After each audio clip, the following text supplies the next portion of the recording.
ಈ ಮಾನಗೆಟ್ಟವ್ರು ಮಾಡ್ತಿರೋದೆಲ್ಲ ಷಡ್ಯಂತ್ರ ಅನ್ನೋದು ಅಫಿಷಿಯಲ್ ಆಗಿ ಅನೌನ್ಸ್ ಆದಂಗೆ ಆಯ್ತು. SIT ಪದ ವಕೀಲರೇ ಹೈಕೋರ್ಟ್ನಲ್ಲಿ ಈ ಬುರ್ಡೆ ಗ್ಯಾಂಗಿನ ಅಪಸವ್ಯಗಳನ್ನೆಲ್ಲ ಇಂಚಿಂಚಾಗಿ ಬಿಚ್ಚಿಟ್ಟ. ಪ್ಯೂರ್ಲಿ ಇದು ಧರ್ಮಸ್ಥಳ ದೇವಸ್ಥಾನದ ವಿರುದ್ಧ ಮಾಡ್ತಿರೋ ಷಡ್ಯಂತ್ರ.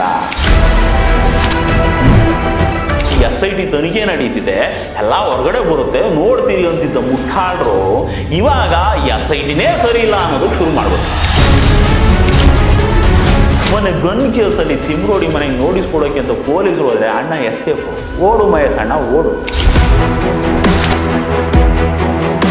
ಇವರು ಇದ್ದಕ್ಕಿದ್ದಂಗೆ ನಮ್ಮ ಬಿಗ್ ಬಾಸ್ ಜಗ್ಗಣ್ಣನ ಮನೆಯಲ್ಲಿ ಪ್ರತ್ಯಕ್ಷ ಆಗ್ಬಿಡೋದ. ಇವರು ಚಿನ್ನಯ್ಯನಿಗೆ ಮಕ್ಕಳಿಗೆ ಬಟ್ಟೆ ಸುತ್ತಿಸ್ಕೊಂಡು ಕರ್ಕೊಂಡು ಬಯಲಾಟ ಆಡ್ಸಿದ್ರು. ಇವಾಗ ಇವ್ರುಗಳೇ ಮುಖಕ್ಕೆ ಬಟ್ಟೆ ಸುತ್ಕೊಂಡು ಓಡಾಡೋ ಅಂತ ಪರಿಸ್ಥಿತಿ ಬಂದ. ಆದರೂ ಮೆಚ್ಕೋಬೇಕು ಕೊಂಡ್ರಿ ಇವರನ್ನ. ಹಲ್ಕ ಕೆಲಸ ಮಾಡ್ರು ಅಚ್ಚುಕಟ್ಟಾಗಿ ಮಾಡ್ತಾರೆ. ಈ ಬುರ್ಡೆ ಗ್ಯಾಂಗಿನ ಆಟ ಬಯಲಾಟ ಎಲ್ಲ ಬೀದಿಗೆ ಬಂತು. ಇವರ ಉದ್ದೇಶನೇ ಧರ್ಮಸ್ಥಳದ ಹೆಸರಿಗೆ ಮಸಿ ಬಳಿಯೋದು ಅನ್ನೋದು ಕನ್ಫರ್ಮ್ ಆಯಿತು. ಈ ಮಾನಗೆಟ್ಟವ್ರು ಮಾಡ್ತಿರೋದೆಲ್ಲ ಷಡ್ಯಂತ್ರ ಅನ್ನೋದು ಅಫಿಷಿಯಲ್ ಆಗಿ ಅನೌನ್ಸ್ ಆದಂಗೆ ಆಯಿತು. ಇಷ್ಟು ದಿನ ಇವರು ಬಯಲಾಟದ ಅಧ್ವಾನಗಳ ಬಗ್ಗೆ ನಾವು ಏನೇ ಹೇಳಿದ್ರು SIT ಅವ್ರು ಬಂದು ನಿಮ್ಗೆ ಹೇಳಿದ್ರಾ ಅನ್ನೋದು. ಈಗ SIT ಪದ ವಕೀಲರೇ ಹೈಕೋರ್ಟ್ನಲ್ಲಿ ಈ ಬುರ್ಡೆ ಗ್ಯಾಂಗಿನ ಅಪಸವ್ಯಗಳನ್ನೆಲ್ಲ ಇಂಚಿಂಚಾಗಿ ಬಿಚ್ಚಿಟ್ಟವೆ. ಈ ಬುರ್ಡೆ ಗ್ಯಾಂಗ್ ಕಟ್ಟಿದ ಸುಜಾತ ಆಂಟಿ ಸ್ಟೋರಿ ಬೋಗಸ್ಸು, ಅನನ್ಯ ಹುಟ್ಟಿಸಿದ್ದೆ ಈ ಗ್ಯಾಂಗು, ಚಿನ್ನಯ್ಯನ ಬಾಯಲ್ಲಿ ಹೇಳಿಸಿದ ಅಷ್ಟೂ ಕಟ್ಟುಕತೆಗಳೆಲ್ಲ ಸುಳ್ಳು, ಸುಜಾತ ಆಂಟಿ ಲಾಯರ್ ಮಂಜುನಾಥ ಕೊಡ್ತಿದ್ದ ಪ್ರೆಸ್ ನೋಟ್ಗಳು ಸುಳ್ಳು, ಈ ಎಡಬಿಡಂಗಿ ಯೂಟ್ಯೂಬರ್ಗೆ ಹೇಳ್ತಿದ್ದ ಮೂಳೆ ಲೆಕ್ಕಗಳು ಸುಳ್ಳು. ಪ್ಯೂರ್ಲಿ ಇದು ಧರ್ಮಸ್ಥಳ ದೇವಸ್ಥಾನದ ವಿರುದ್ಧ ಮಾಡ್ತಿರೋ ಷಡ್ಯಂತ್ರ. ಇದ್ರ ಬಗ್ಗೆನೇ ಈಗ ತನಿಖೆ ಆಗ್ತಿದೆ. ಈಗಾಗಲೇ ಯಾರ ವಿರುದ್ಧ ಷಡ್ಯಂತ್ರ ಅನ್ನೋದು ಸ್ಪಷ್ಟ ಆಗಿದೆ. ಷಡ್ಯಂತ್ರ ಏನು ಅನ್ನೋದು ಗೊತ್ತಾಗಿದೆ. ಷಡ್ಯಂತ್ರ ಮಾಡ್ತಿರೋದು ಯಾರು ಅನ್ನೋದು ಬಯಲಾಗಿದೆ. ಈಗ ಗೊತ್ತಾಗಬೇಕಾಗಿರೋದು ಈ ಷಡ್ಯಂತ್ರದ ಹಿಂದೆ ನಿಂತು ಕೆಲಸ ಮಾಡ್ತಿರೋದು ಯಾರು, ಮಾಡಿಸ್ತಿರೋದು ಯಾರು ಅನ್ನೋದು. ಅಲ್ಲ ರೀ, ಇಷ್ಟೆಲ್ಲ ಆಡಬಾರ್ದು ಹಲ್ಕಟ್ಟು ಆಟ ಆಡಿ, ಮಾಡಬಾರ್ದು ಮನೆ ಹಾಳು ಕೆಲಸ ಮಾಡಿ, ಇನ್ನು ಯಾವ ಮುಖ ಇಟ್ಕೊಂಡು ಓಡಾಡ್ತವೆ ಈ ಪಬ್ಲಿಕ್ನಲ್ಲಿ ಈ ಬುರ್ಡೆ ಗ್ಯಾಂಗಿನ POCಗಳು ಅಂತ. ಇವ್ರುಗಳದ್ದು ಅದು ಎಂಥ ಬಂಡವಾಳು ಅಂತ ಅರ್ಥ ಆಗ್ತಿಲ್ಲ. ಇಷ್ಟು ದಿನ SIT ತನಿಖೆ ನಡೀತಿದೆ, ಎಲ್ಲ ಹೊರಗಡೆ ಬರುತ್ತೆ, ನೋಡ್ತೀರಿ ಅಂತಿದ್ದ ಮುಟ್ಟಾಡ್ರು ಇವಾಗ SITನೇ ಸರಿ ಇಲ್ಲ ಅನ್ನೋದಕ್ಕೆ ಶುರು ಮಾಡಿಬಿಟ್ಟವ್ರೆ. SITನೇ ಕರಪ್ಟು ಅನ್ನೋದಕ್ಕೆ ಶುರು ಮಾಡಿಬಿಟ್ಟವ್ರೆ. ಈ SIT ಅವರು ಇಷ್ಟು ದಿನ ಮಾಡಿದ್ದು ತನಿಖೆ ಅಲ್ವಂತೆ, ಸಾಕ್ಷಿನಾಶ ಅಂತೆ. ಮೊನ್ನೆ ಹೈಕೋರ್ಟ್ನಲ್ಲಿ ಸರ್ಕಾರಿ ವಕೀಲರು ಹೇಳೋದೆಲ್ಲ ಸುಳ್ಳಂತೆ. ಸೌಜನ್ಯ ಕೇಸಿನ ಸಾಕ್ಷಿನಾಶ ಮಾಡಿರೋದು ಪೊಲೀಸರು ಮತ್ತೆ ಸರ್ಕಾರ ಅಂತೆ. ಇವಾಗ ಇವ್ರ ಜೊತೆಗೆ SIT ಅವರು ಸೇರ್ಕೊಂಡ್ಬಿಟ್ಟವ್ರಂತೆ. ಇವ್ರಿಗೂ ಬಾಯಲ್ಲಿರೋದು ನಾಲ್ಗೇನಾ ಅಥವಾ ಬೇರೆ ಇನ್ನೇನಾದ್ರೂ ಇದೆಯಾ ಅನ್ನೋದೇ ಡೌಟ್ ನನಗೆ. ನಾನು ಅವಾಗಲೇ ಹೇಳಿದ್ದೆ, ನಿಮಗೆ ನೆನಪಿರ್ಬೇಕು, ಈ ಬುರ್ಡೆ ಗ್ಯಾಂಗಿನ ತಲೆ ಕೆಟ್ಟ ನನ್ನ ಮಕ್ಕಳು ಎತ್ತ ಬಿದ್ರೆ ಅಂತ ಹೊಡ್ಕೋತವೆ. ಇವ್ರ ಪರವಾಗಿ ಮಾತಾಡಿದ್ರಷ್ಟೇ ಅವ್ರು ಕರೆಕ್ಟು, ಇವ್ರಿಗೆ ಆಪೋಸಿಟ್ ಆಗಿ ಮಾತಾಡಿದ್ರೆ ರಿಪೋರ್ಟ್ ಕೊಟ್ರೆ ಇವ್ರುಗಳು ಒಪ್ಕೊಳ್ಳೋ ತಳಿಗಳೇ ಅಲ್ಲ. ಇವಾಗ SIT ಅವ್ರು ಸತ್ಯ ಹೇಳ್ತವ್ರೆ, ಇವ್ರಿಗೆ ಸಹಿಸೋಕ್ಕಾಗ್ತಿಲ್ಲ. ಇದಕ್ಕೆ ಇವಾಗ SIT ಸರಿ ಇಲ್ಲ ಅಂತಿರೋದು. ಇವ್ರ ಪರ ಮಾತಾಡಲಿಲ್ಲ ಅಂದ್ರೆ ಬರೀ SITನೇ ಅಲ್ಲ, ಕೋರ್ಟು ಸರಿ ಇಲ್ಲ ಅಂತಾರೆ, ಜಡ್ಜು ಸರಿ ಇಲ್ಲ ಅಂತಾರೆ, ಅವರಿಗೂ ಪೇಮೆಂಟ್ ಹೋಗ್ಬಿಟ್ಟಿದೆ ಅಂತ ಪುಂಗೋದಕ್ಕೆ ಶುರು ಮಾಡ್ಬಿಡ್ತಾರೆ. ಅಂತ ಮಾನಗೇಡಿ ಜನ ಇವರು. ಇವುಗಳ ಮಾನಗೇಡಿ ಆಟಗಳ ಬಗ್ಗೆ ಮೆಗಾ ಸೀರಿಯಲ್ ಮಾಡಿದ್ರು ಕಂಟೆಂಟ್ ಮುಖ್ಯ ಅಲ್ಲ, ಅಷ್ಟು ಕಂಟೆಂಟ್ ಇದೆ ಇವುಗಳ ಅಧ್ವಾನಗಳಂತ. ಮೊನ್ನೆ ಈ ಮಟ್ಟಣ್ಣ ಒಂದ್ ಕಡೆ ಪುಂಕ್ತಿದ್ದ, ಏನಪ್ಪ ಅಂತ ಕೇಳಿಸ್ಕೊಂಡ್ರೆ ಈ ತಿಮ್ರೋಡಿ ಇದೆಯಲ್ಲ ಇದು ಆಂಟಿಸಿಪೇಟ್ ಬೇಲ್ ತಗೊಳ್ಳೋದಕ್ಕೆ ಒಪ್ಪೋದೇ ಇಲ್ವಂತೆ. ನಾನು ಬೆಲೆ ತಗೊಳ್ಳಲ್ಲ, ಅರೆಸ್ಟ್ ಮಾಡ್ತಾರ ಮಾಡ್ಲಿ ಅನ್ನೋದಂತೆ. ಕಟ್ಟು ಮಾಡಿದ್ರೆ ಮೊನ್ನೆ ಗನ್ ಕೇಸಲ್ಲಿ ತಿಮ್ರೋಡಿ ಮನೆಗೆ ನೋಟಿಸ್ ಕೊಡೋಕೆ ಅಂತ ಪೊಲೀಸರು ಹೋದ್ರೆ ಅಣ್ಣ ಎಸ್ಕೇಪು, ಓಡು ಮಹೇಶ್ ಅಣ್ಣ ಓಡು ಅಷ್ಟೇ. ಇಷ್ಟಕ್ಕೂ ತಿಮ್ರೋಡಿ ಮನೆ ಇರೋದು ಏರ್ಗನ್ ಅಂತೆ. ತೋಟಕ್ಕೆ ಬರೋ ಈ ಕೋತಿಗಳು ಓಡಿಸೋದಕ್ಕೆ ಇಟ್ಕೊಂಡವ್ರಂತೆ. ಏರ್ಗನ್ ಆದರೂ ಸ್ವಲ್ಪ ಹೆವಿ ಇರೋ ಗನ್ಗೆ ಲೈಸೆನ್ಸ್ ಇರಬೇಕು. ಲೈಸೆನ್ಸ್ ಇಲ್ಲ ಅಂತಂದರೆ ಆರ್ಮ್ಸ್ ಆ್ಯಕ್ಟಲ್ಲಿ ಬೇಲ್ ಸಿಗಲ್ಲ, ಪೊಲೀಸರು ಬಂದು ಅರೆಸ್ಟ್ ಮಾಡ್ಕೊಂಡು ಕರ್ಕೊಂಡು ಹೋಗ್ತಾರೆ. ಅದಿರಲಿ, ಈ ಜಯಂತು ದಿನೇಶ್ ಗಾಣಿಗ ಅಂತ ಇದಾರಲ್ಲ, ನಮ್ಮ ತಿಮ್ರೋಡಿ ಗ್ಯಾಂಗಿನ ಸಕ್ರಿಯ ಸಹಚರರು, ಇವರು ಇದ್ದಕ್ಕಿದ್ದಂಗೆ ನಮ್ಮ ಬಿಗ್ ಬಾಸ್ ಜಗ್ಗಣ್ಣನ ಮನೆಯಲ್ಲಿ ಪ್ರತ್ಯಕ್ಷ ಆಗ್ಬಿಡೋದ. ಅಲ್ಲಿ ಜೋರ್ ಮಾತುಕತೆ, ಏನು ಇದು ಬೆಂಕಿ ಬಿರುಗಾಳಿ, ಇವ್ರದ್ದೇನಪ್ಪ ಹಿಂಗೆ ನಮ್ಮ ಜಗ್ಗಣ್ಣನ ಮನೆಯಲ್ಲಿ ಕಾಂಪಿಟೇಷನ್ ಕೊಡ್ತಿದಾರಲ್ಲ ಅಂತ ನೋಡಿದ್ರೆ SIT ಅವ್ರ ಮೇಲೆ ಮುರ್ಕೊಂಡು ಬಿದ್ದವ್ರೆ. SIT ಅಂತೂ ಸರಿಯಾಗಿ ಕೆಲಸ ಮಾಡ್ತಾ ಇಲ್ಲ. SIT ಮಾಡ್ತಾ ಇರೋ ಕೆಲಸ ನೋಡಿದ್ರೆ ಅತಿ ಶೀಘ್ರದಲ್ಲಿ ಈ ಪ್ರಕರಣವನ್ನು ಹಳ್ಳೆ ಹಿಡಿಸಿ ಮುಗಿಸುವಂತ ಯೋಚನೆ ಮಾಡ್ತಾ ಇದೆ. SIT ಅವರು ಈ ತನಿಖೆಯನ್ನು ಹಾಳು ಮಾಡ್ಲಿಕ್ಕೆ ಇನ್ನು ಅಲ್ಲಿ ಹೋಗ್ಲೇ ಇಲ್ಲ. ಆದ್ರೆ ಇವರಿಗೆ ಸತ್ಯ ಬೇಡ ಇತ್ತು. ಸತ್ಯ ಬೇಕಿದ್ರೆ ಖಂಡಿತವಾಗಿ ಹುಡ್ತಾ ಇದ್ರು. ಅವ್ನು ಹೇಳೋ ಎಲ್ಲ ಸ್ಥಳದಲ್ಲೂ ಹುಡ್ತಾ ಇದ್ರು. ಅವರಿಗೆ ಈ ಪ್ರಕರಣವನ್ನು ಹಳ್ಳೆ ಹಿಡಿಸಬೇಕಿತ್ತು, ಅದನ್ನ ಹಿಡಿಸಿದ್ದಾರೆ. ಇವರಿಗೆ ಏನಾದ್ರೂ ಒಂದು ಒತ್ತಡ ಇರಬೇಕು. ಇನ್ನೇನ್ ಬೇರೆ ರೀತಿ ಏನಾದ್ರೂ ಅವರಿಗೆ ಏನಾದ್ರೂ ಬಂದಿದೆ ಅಂತ ನಾವು ತಿಳ್ಕೊಳ್ಬೇಕಾಗುತ್ತೆ. ಬ್ರೀಫ್ ಕೇಸ್ ಏನಾದ್ರು ಬಂದಿರಬಹುದಾ ಅಂತ ಅಷ್ಟೇ.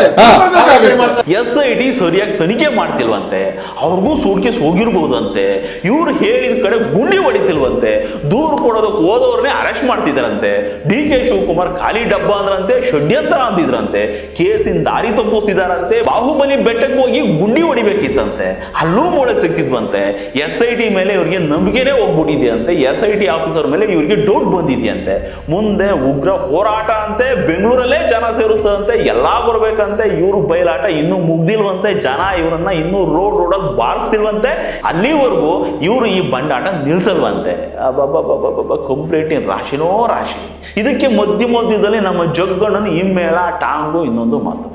ಆಮೇಲೆ ಇಷ್ಟೇ ಅಲ್ಲ, ಈ ತಿಮ್ರೋಡಿ ಅಂಕಲ್ ಇದೆಯಲ್ಲ, ಇದು ಉಗ್ರ ಹೋರಾಟ ಮಾಡುತ್ತೆ ಅಂತ ಸುಳ್ಳು ಕೇಸ್ ಹಾಕ್ಬಿಟ್ಟು ಜೈಲಿಗೆ ಕಳಿಸೋ ಕೆಲಸದಲ್ಲಿ ಪೊಲೀಸರು ಮುಂದಾಗ್ಬಿಟ್ಟಾರಂತೆ.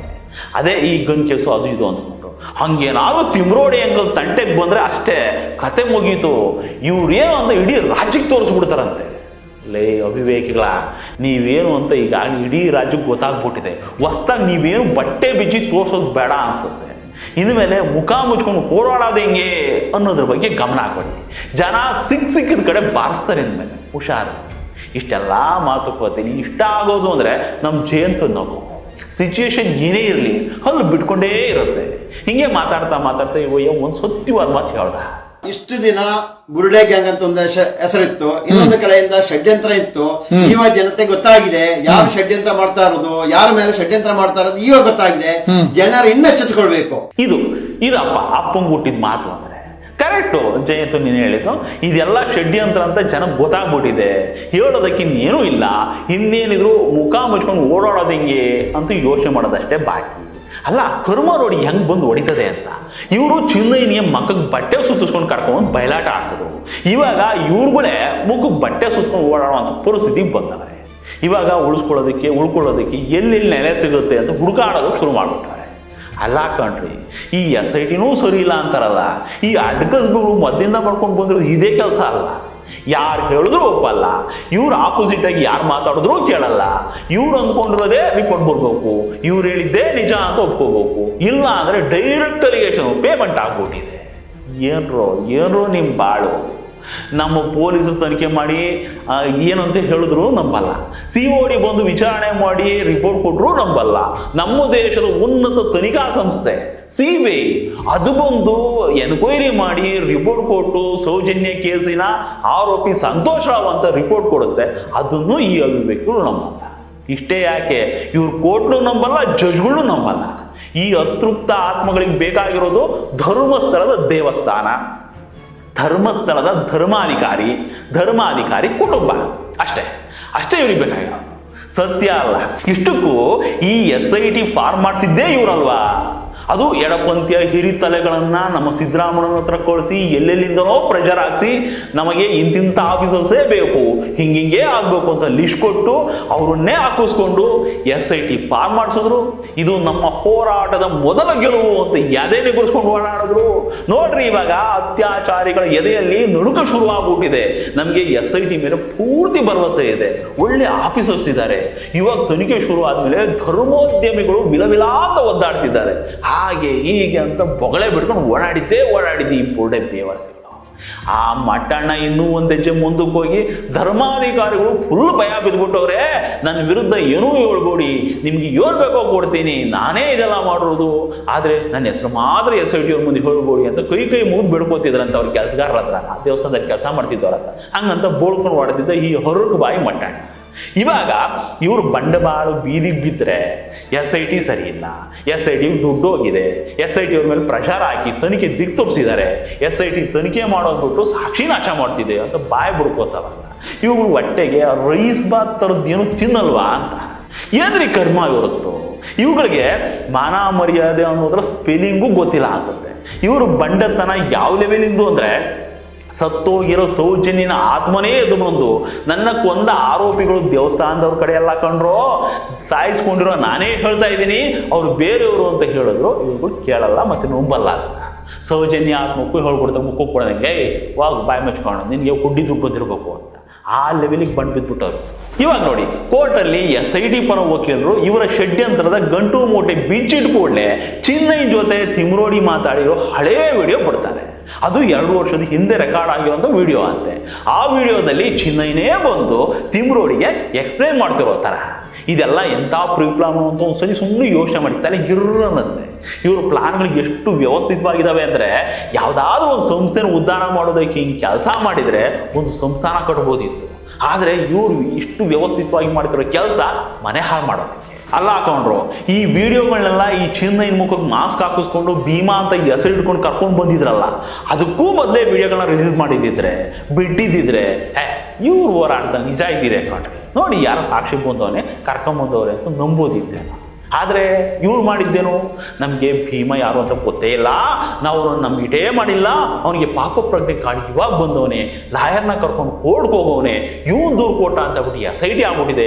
ಇವಾಗ ಧರ್ಮಸ್ಥಳದ ಫೈಲ್ ಓಪನ್ ಆಗುತ್ತೆ, ಅಲ್ಲಿ ಸಾವಿರಾರು ಹೆಣ್ಣುಮಕ್ಕಳ ಆಕ್ರಂದನ ಇದೆ, 100 ಅಮಾಯಕರು ಹೆಣ್ಗಳಾಗಿದ್ದಾರೆ ಅಂತ ಸಹ ಸುಳ್ಳು ಹೇಳ್ಕೊಂಡು ಬಂದು ಇವಾಗ ನಿಮ್ಮ ಕಲಬೆರಕೆ ಆಡಗಳು ಬೀದಿಗೆ ಬಂದಾಗ ಚಿನ್ನೈನೇ ನಮ್ಮ ಹತ್ರ ಬಂದಿದ್ದ, ಇವನು ಅವಾಗಲೇ ಬಂದು ಹೇಳಿದ್ದ, ಯೂಟ್ಯೂಬ್ಗೆ ಇಂಟರ್ವ್ಯೂ ಕೊಟ್ಟಿದ್ದ, ಇವನೇ ಕೊಂಡು ಬಂದಿದ್ದ, ಬೇಕಿದ್ರೆ ನೋಡಿ ಅಂತ ವಿಡಿಯೋಗಳನ್ನ ರಿಲೀಸ್ ಮಾಡ್ತಿರಲ್ಲ. ಏನು ಅನ್ಸಲ್ವಾ ನಿಮ್ಮ ಜನ್ಮಗಳಿಗೆ ಅಂತ? ಭೀಮ ಬಂದಾಗಲೇ ಬೊಗಳ್ಬೇಕಿತ್ತು, ಇಂಥವ್ರು ನಮ್ಮ ಹತ್ರ ಬಂದವ್ರೆ ಹಿಂಗೆಲ್ಲ ಹೇಳ್ತವನೆ ನೋಡಿ ಮಹಾಜನಗಳೇ ಇದಕ್ಕೇನು ಹೇಳ್ತೀರಾ ಅಂತ. ಅದನ್ನು ಬಿಟ್ಟು ಆಡಬಾರ್ದು ಆಟ ಆಡಿ ಮಾಡಬಾರ್ದು ಮಲ್ಕಾ ಕೆಲಸಗಳು ಮಾಡು. ಇವಾಗ ಬುಡುಗ್ ಬಂದಾಗ ಇದೋ ನೋಡಿ, ಇದು ಹಳೇ ವಿಡಿಯೋ, ಇದು ಚಿನ್ನಯ್ಯ ಯೂಟ್ಯೂಬಿಗೆ ಕೊಟ್ಟ ಇಂಟರ್ವ್ಯೂ, ಇದು ಚಿನ್ನಯ್ಯನ ಸ್ಟೇಟ್ಮೆಂಟ್ ವಿಡಿಯೋ, ಇದು ಫಸ್ಟ್ ಚಿನ್ನಯ್ಯ ತಿಮ್ರೋಡಿನ ಮೀಟ್ ಮಾಡಿದ್ದು ವಿಡಿಯೋ, ಈ ವಿಡಿಯೋಗಳು ಅಂತ ಹೇಳ್ಕೊಂಡು ವಿಡಿಯೋ ಬಿಡ್ತಿರಲ್ಲ. ನಾಚಿಕೆ ಅನ್ನೋದೇ ಇಲ್ವಾ ನಿಮ್ಮ ಜನ್ಮಗಳಿಗೆ? ಮಾಡಿರೋದೆಲ್ಲ ಅಲ್ಕಾ ಕೆಲಸ. ಇವಾಗ ಹಳೇ ವಿಡಿಯೋ ತೋರಿಸಿ ತಿಪ್ಪೆ ಸಾರಿಸೋದಕ್ಕೆ ಬಂದಿದ್ದೀರಾ. ಆದರೂ ಮೆಚ್ಕೋಬೇಕು ಕೊಂಡ್ರಿ ಇವರನ್ನ. ಹಲ್ಕಾ ಕೆಲಸ ಮಾಡ್ರು ಅಚ್ಚುಕಟ್ಟಾಗಿ ಮಾಡ್ತಾವ್ರೆ. ಇವರದ್ದು ಯಾವ ರೇಂಜಿನ ಮುಂದೆ ಆಲೋಚನೆ ಅಂದರೆ, ಪಾಪ ಬಕ್ರ ಆಗಿದ್ದೀನಿ ಚಿನ್ನಯ್ಯ, ಇವರು ಹೇಳ್ದಂಗೆಲ್ಲ ಆ್ಯಕ್ಟ್ ಮಾಡ್ಬಿಟ್ಟವನೆ, ಇವರು ಹೇಳ್ಕೊಟ್ಟಂಗೆಲ್ಲ ವಿಡಿಯೋ ಮಾಡಿಸ್ಕೊಂಡಾನೆ. ಪಾಪ ಅವನಿಗೆ ಹೆಂಗೆ ಗೊತ್ತಾಗಬೇಕು ಇದು ಪಳಗಿದ ಹವ್ಯಾಸಿ ಕ್ರಿಮಿನಲ್ಗಳ ಗ್ಯಾಂಗು, ಮುಂದೆ ನನ್ನೇ ಬಲಿ ಕೊಡೋದಕ್ಕೆ ಇವಾಗೆಲ್ಲ ಹಿಂಗೆಲ್ಲ ವಿಡಿಯೋ ಮಾಡಿಸಿಟ್ಕೋತಿದ್ದಾರೆ ಅಂತ. ಹಿಂಗೆ ಅವನ ಹತ್ರ ಇವ್ರಿಗೆ ಹೆಂಗೆ ಬೇಕೋ ಹಾಗೆ ರೆಕಾರ್ಡ್ ಮಾಡಿಸಿ ಒಂದು 25 ವಿಡಿಯೋ ಮಾಡಿ ಇಟ್ಕೊಂಡ್ರೆ. ಅಂದರೆ ಎಲ್ಲ ಥರದಲ್ಲೂ ಇವ್ರು ಸೇಫ್ ಆಗಿಬಿಡ್ಬೇಕು.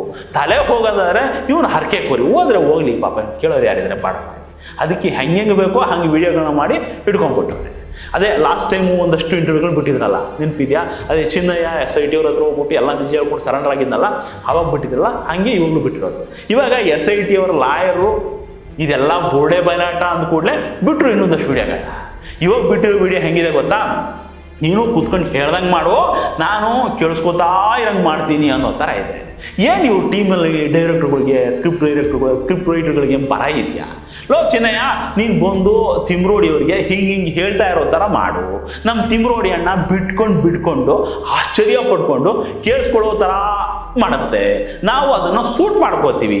ಇದೆಲ್ಲ ಸುಮ್ಮನೆ ಮುಂದೆ ಪೊಲೀಸ್ನವರು ತನಿಖೆ ಎಲ್ಲ ಆಗ್ಬಿಟ್ಟು ನಾವು ದುಡ್ಡು ಕೊಟ್ಟು ನಿನ್ನ ಕರ್ಕೊಂಡು ಬಂದಿದ್ದೀವಿ ಅಂತ ಆಗಬಾರ್ದಲ್ಲ. ಇದನ್ನು ತೋರಿಸಿ ನೋಡಿ ಸ್ವಾಮಿ, ನಾವೇನು ದುಡ್ಡು ಕೊಟ್ಟು ಕರ್ಕೊಂಬಂದಿಲ್ಲ, ಪಾಪ ಚಿನ್ನಯ್ಯನ ಏನು ದುಡ್ಡು ತಗೊಂಡು ಬಂದು ಹೇಳ್ತಿಲ್ಲ ನೋಡಿ, ಪಾಪ ಅವನಾಗೆ ಬಂದು ಹೇಳ್ತವನೆ ಅಂತ ಪೊಲೀಸಿಗೆ ತೋರಿಸ್ಬೋದು. ಇದು ನೀನು ಸೇಫ್ಟಿ ಕಣಯ್ಯ ಚಿನ್ನಯ್ಯ ಅಂತ ಹೇಳ್ಬಿಟ್ಟು ಪಟ್ಟಿ ಕಟ್ಬಿಟ್ಟು ರೆಕಾರ್ಡ್ ಮಾಡಿರ್ತಾರೆ. ಇವಾಗ ಚಿನ್ನಯ್ಯ ಜೈಲ್ ಪಾಲು. SIT ಅವ್ರಿಗೂ ಈ ಬುಡೆ ಬೊಡ್ಡಿ ಮಕ್ಕಳ ಹಣೆ ಬರ ಗೊತ್ತಾಯ್ತು ಏನು ಅಂತ. ಇವಾಗ ಬುಡ ಉಳಿಸ್ಕೋಬೇಕಲ್ಲ, ಅದಕ್ಕೆ ಇಂಥ ವಿಡಿಯೋ ಕೊಟ್ಟವ್ರೆ. ಹಿಂಗೇನಾದ್ರು ವರ್ಕೌಟ್ ಆಗ್ಬೋದಾ ಅಂತ ನೋಡ್ತವ್ರೆ. ಇಷ್ಟೆಲ್ಲ ಇಂಥ ಭಂಡಗೆಟ್ಟ ವಿಡಿಯೋಗಳು ಇವ್ರ ಹತ್ರ ಇನ್ನೂ ಇದಾವೆ. ಇವ್ರ ಪ್ಲಾನ್ ಯಾವ ರೇಂಜಿಗಿತ್ತಂತೆ ಅಂದರೆ, ಅಕಸ್ಮಾತ್ ಇವ್ನು ಸತ್ತೋದ್ರೆ ಇಂಥವ್ರೇ ರೀಸನ್ನು ಅಂತ ಈ ಚಿನ್ನಯ್ಯನ ಹತ್ರನೇ ಏಳಿಸ್ಕೊಂಡು ವಿಡಿಯೋ ಮಾಡಿಸಿ ಇಟ್ಕೊಂಡ್ಬಿಟ್ಟವ್ರೆ. ಅಕಸ್ಮಾತ್ ಚಿನ್ನಯ್ಯ ತನಿಖೆ ಮಧ್ಯದಲ್ಲಿ ಸತ್ತೋದ್ರೆ ಬಿಟ್ಬಿಡೋದು ಅಂತ. ಸದ್ಯ ಅಂತ ಸಂದರ್ಭ ಬರಲಿಲ್ಲ, ಚಿನ್ನಯ್ಯ ಬೇಗ ಹುಷಾರಾಗ್ಬಿಟ್ಟ. ಇಲ್ಲ ಅಂದಿದ್ರೆ ಇಷ್ಟೊತ್ತಿಗೆ ಆ ವಿಡಿಯೋ ಕೂಡ ರಿಲೀಸ್ ಮಾಡುವಂತಹ ಸಂದರ್ಭನ ಸೃಷ್ಟಿ ಮಾಡಿಬಿಡ್ತಿದ್ರು ಈ ಪಟ್ಟಿ ಮಕ್ಕಳು.